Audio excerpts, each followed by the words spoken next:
অবশেষে আমিও নিয়ে নিলাম Samsung S24 Ultra। আসলে নিজের ইনকামের টাকা দিয়ে শখ পূরণ করা অন্যরকম একটা ফিলিংস লাগে। তো এখন ফোনটা আনবক্সিং করব। আমি এর আগে iPhone 13 Pro Max নিয়েছিলাম। আসলে ফোনটা আমার কাছে এত ভালো লাগে না। iPhone শুধু নামের উপরে চলে। তো ফোন চার্জ খুব কম থাকে iPhone-এ। সেইজন্য ভাবলাম যে আল্ট্রাটাই ভালো বেস্ট হবে ভিডিওর কোয়ালিটি বা ফটো সবকিছু দিক থেকে।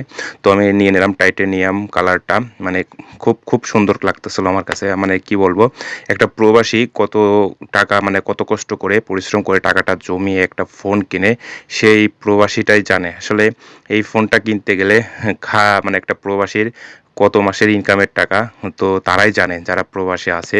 তো শখটা পূরণ হলো, অনেক ভালো লাগতেছিল। সাথে রাসেল আর আজিজ ভাই ২ জন ৩ জন মিলে রাত রাত ১০টার দিকে গিয়েছিলাম ফোন কিনতে। আসলে হঠাৎ করে আমার যে ফোনটা ছিল সেই ফোনটার সমস্যা হয়েছিল, চার্জ হচ্ছিল না, চার্জের সমস্যা হচ্ছিল। তা ভাবলাম যে ফোন তো নিতেই হবে যেহেতু, তা ফোনটা নিয়ে নিলাম। তো আসলে প্রবাসীদের শখ প্রবাসীরা পূরণ করতে পারে না, কারণ তারা দেশের মানুষের শখ পূরণ করতে করতেই নিজের যে একটা শখ আছে সে শখটা তারা আর ভুলে যায়। তাই নিজের শখটা তো আগে পূরণ করতে হবে। তাই নিয়ে নিলাম Samsung S24 Ultra। তো কেমন হলো ভিডিওর নিচে কমেন্টস করে বলে যাবেন। এখন থেকে এই Samsung S24 Ultra দিয়েই ভিডিও তৈরি করব, আপনাদেরকে উপহার দেব।